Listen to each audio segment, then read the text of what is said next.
Assalamualaikum warahmatullahi wabarakatuh. Di sini kita akan belajar tentang kebijakan moneter dan kebijakan fiskal.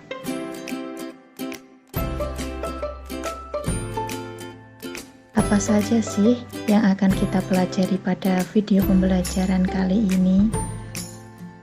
Kita akan mempelajari dua hal. Yang pertama, pengertian, tujuan, dan instrumen kebijakan moneter.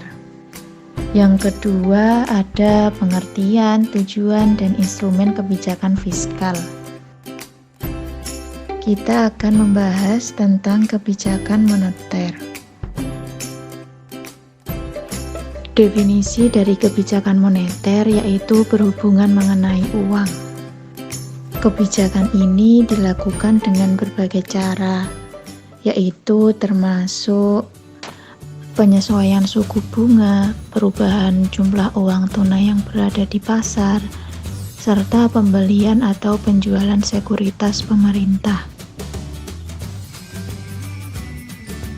Kebijakan ini diambil oleh Bank Sentral atau Bank Indonesia dengan tujuan memelihara dan mencapai stabilitas nilai mata uang yang dapat dilakukan dengan antara lain pengendalian jumlah uang beredar di masyarakat dan penetapan suku bunga.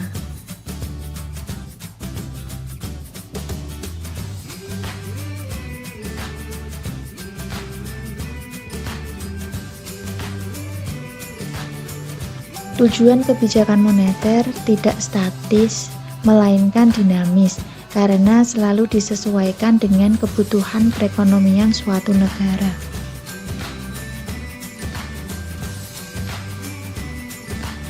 Tujuan kebijakan moneter. Yang pertama, peredaran mata uang sebagai alat pertukaran atau medium of exchange dalam perekonomian. 2. Mempertahankan keseimbangan antara kebutuhan likuiditas perekonomian dan stabilitas tingkat harga. Yang ketiga, distribusi likuiditas yang optimal dalam rangka mencapai pertumbuhan ekonomi yang diinginkan pada berbagai sektor ekonomi. Yang keempat, membantu pemerintah melaksanakan kewajiban yang tidak dapat terrealisasi melalui sumber penerimaan yang normal.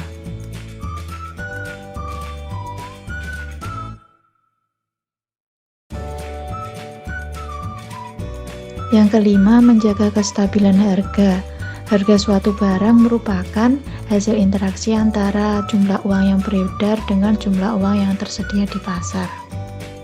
Yang keenam, meningkatkan kesempatan kerja. Dengan adanya investasi akan membuka lapangan kerja baru, sehingga memperluas kesempatan kerja masyarakat.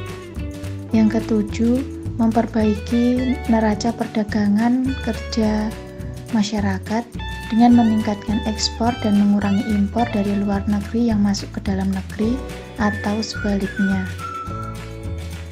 Selanjutnya, instrumen kebijakan moneter. Yang pertama, kebijakan operasi pasar terbuka. Operasi pasar terbuka adalah salah satu kebijakan yang diambil Bank Sentral untuk mengurangi atau menambah jumlah uang beredar. Kebijakan ini dilakukan dengan cara menjual sertifikat Bank Indonesia atau SBI atau membeli surat berharga di pasar modal. Yang kedua, kebijakan diskonto. Diskonto merupakan pemerintah mengurangi atau menambah jumlah uang beredar dengan cara mengubah diskonto bank umum. Jika Bank Sentral memperhitungkan jumlah uang beredar telah melebihi kebutuhan atau inflasi, Bank Sentral mengeluarkan keputusan untuk menaikkan suku bunga. Dengan menaikkan suku bunga akan merangsang keinginan orang untuk menabung.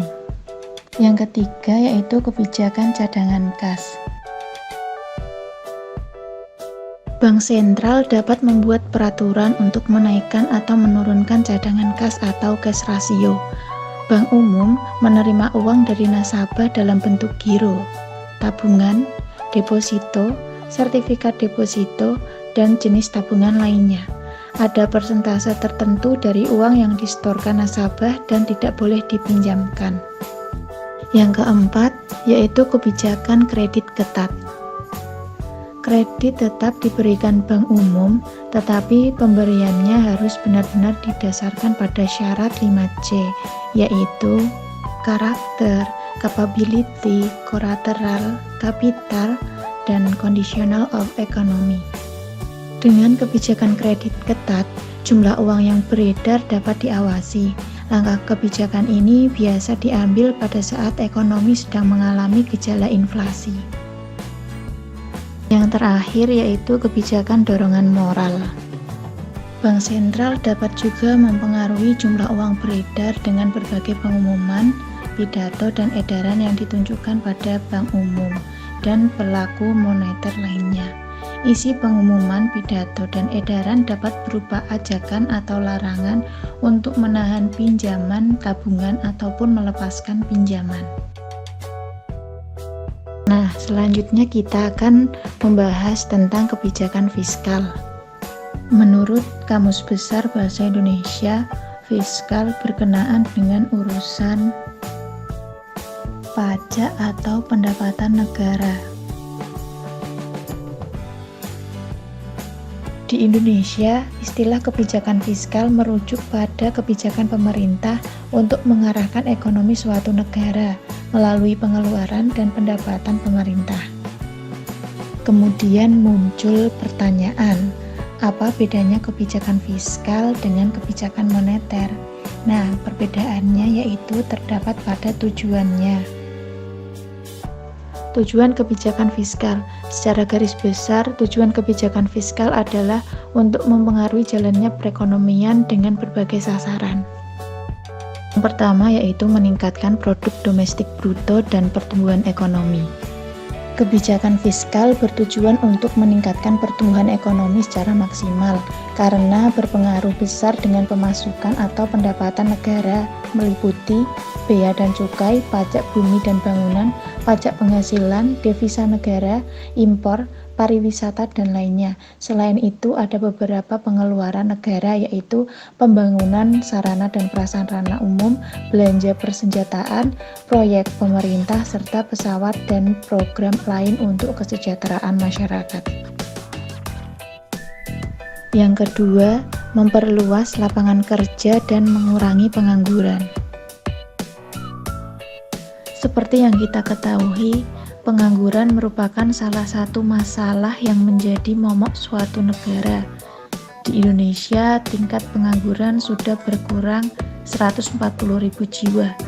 Menurut persentase tingkat pengangguran terbuka, jika pada Februari, yaitu angkanya mencapai 5,33%, pada Februari tahun ini angkanya berada di level 5,13%. Hal tersebut juga tidak terlepas dari pelaksanaan kebijakan fiskal. Kebijakan fiskal memang diaplikasikan serta menjadi prioritas dalam upaya pencegahan timbulnya pengangguran.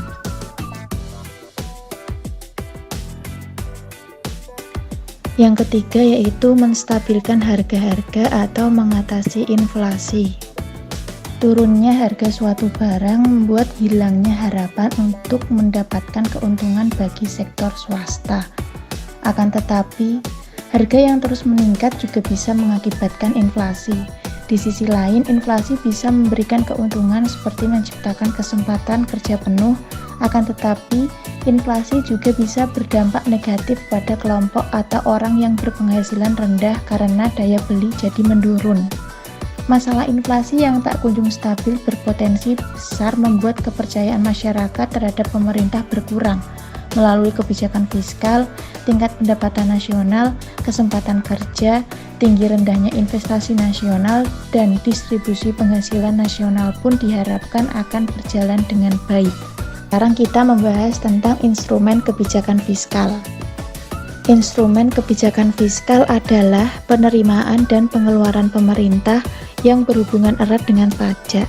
Asumsinya, jika tarif pajak diturunkan, maka kemampuan daya beli di masyarakat akan meningkat dan industri pun bisa meningkatkan jumlah penjualan. Begitu juga sebaliknya ya teman-teman. Semoga video pembelajaran ini bermanfaat bagi kita semua, ilmu baru, pengalaman baru. Terima kasih. Wassalamualaikum warahmatullahi wabarakatuh.